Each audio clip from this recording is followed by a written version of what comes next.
Hello friends, welcome to VM Literacy channel. இன்னைக்கு நம்ம சேனல்ல 8th Maths Full Book Edition Chapter 3ல Exercise 3.10 Question number 4 பார்க்க போறோம்.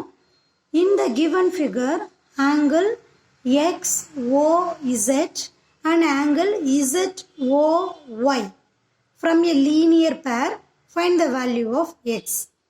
Linear பேர் அப்படின்னா ஒரே ஸ்ட்ரெயிட் லைனில் வரக்கூடிய ஆங்கிள்ஸை தான் நம்ம லீனியர் பேர் ஆஃப் ஆங்கிள்ஸ் அப்படின்னு சொல்லுவோம். ஸோ இந்த ஒரு ஸ்ட்ரெயிட் லைனில் ரெண்டு ஆங்கிள்ஸும் ஃபார்ம் ஆகிருக்கு. அதை செப்பரேட் பண்ணி காட்டுறதுக்காக தான் இந்த லைன் ட்ரா பண்ணியிருக்காங்க. ஓகேவா? ஸோ லீனியர் பேராக இருக்கக்கூடிய இந்த ரெண்டு ஆங்கிள்ஸுடைய வேல்யூஸ் ஃபைண்ட் பண்ணோம்னா எக்ஸோடைய வேல்யூ நமக்கு தெரிஞ்சிருக்கணும் இல்லையா? ஸோ எக்ஸோடைய வேல்யூ ஃபைண்ட் பண்ண போகிறோம். கிவன்ஸ் எடுத்து எழுதிக்கலாம். கிவன் வேல்யூஸ் என்ன? XOZ, ZOY from the linear pair. So அதுக்கான ப்ராப்பர்ட்டி என்ன? By the property sum of adjacent angle is equal to 180. Adjacent அப்படின்னா என்ன அர்த்தம்னா பக்கத்துலன்னு அர்த்தம். So sum of adjacent angles அடுத்தடுத்த அப்படின்னு அர்த்தம்.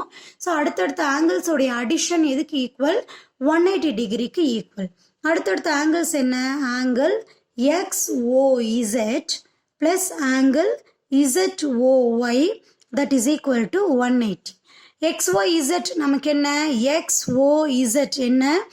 3x minus 2 plus ZOY நமக்கு angle என்ன? 5x plus 6 that is equal to 180. So x values ரெண்டையும் நம்ம ஆட் பண்ணிக்கலாமா? x values ரெண்டையும் நம்ம ஆட் பண்ணோம்னா 5 plus 3 8x, okay, 6 minus 2 plus 4, greater number உடைய sign plus அப்படிங்கிறதுனால plus 4 எடுத்துக்கிறோம். that is equal to 180. So இங்கே x உடைய வேல்யூ மட்டும் நம்ம இந்த சைடு வச்சுக்கிறோம் 8x. இந்த plus 4 ஈக்குவல்ட்டுக்கு இந்த சைடு மூவ் ஆகும்போது minus 4 அப்படின்னு சொல்லி ஆகிடும். ஆல்ரெடி ரைட் ஹேண்ட் சைடு 180 இருக்கு.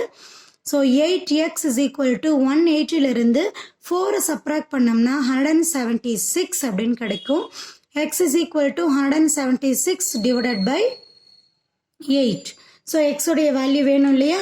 ஸோ 8th டேபிளில் நம்ம கிராஸ் பண்ணும்போது 8 1 டைம், 2 8s are 16 ரிமைனிங் 1, திரும்ப 16 கன்சிடர் பண்ணோம், 2 8s are 16. ஸோ x உடைய வேல்யூ நம்ம என்னென்னு ஃபைண்ட் பண்ணியிருக்கோம்? 22 அப்படின்னு சொல்லி ஃபைண்ட் பண்ணியிருக்கோம். ஓகேவா? ஸோ இந்த எக்ஸோடைய வேல்யூவை நாம் எதில் சப்ஸ்டியூட் பண்ண போகிறோம்? ஆங்கிள், ரெண்டு ஆங்கிளில் சப்ஸ்டியூட் பண்ண போகிறோம். என்னென்ன ஆங்கிள் பாருங்கள்? XOZ. XOZ நமக்கு என்ன? 3x minus 2. 3x உடைய value 22 minus 2. That is equal to 3 into 22 66 minus 2. That is equal to 64 அப்படின்னு சொல்லி கிடைக்கும் இல்லையா? இன்னொரு ஆங்கிள் நமக்கு என்ன? ஆங்கிள் ZOY 5x plus 6 இல்லையா? 5 into x உடைய வேல்யூ 22 plus 6. 5 into 22 நமக்கு என்ன இங்க? 110 plus 6. 110 plus 6 116. ஓகேவா? ஸோ ரெண்டு ஆங்கிளுடைய வேல்யூஸ் ஃபைண்ட் பண்ணிட்டோம். தென் கொஷினில் எக்ஸோடைய வேல்யூ ஃபைண்ட் பண்ண சொல்லியிருக்காங்க, அதையும் ஃபைண்ட் பண்ணிட்டோம். இந்த எக்ஸ்ப்ளனேஷன் உங்களுக்கு புரிஞ்சிருக்கும் அப்படின்னு நினைக்கிறேன். மறக்காமல் வீடியோக்கு லைக் பண்ணுங்கள், கமெண்ட் பண்ணுங்கள். VM Literacy சேனலுக்கு சப்ஸ்கிரைப் பண்ணிக்கோங்க. தேங்க்யூ ஃபார் வாட்சிங்.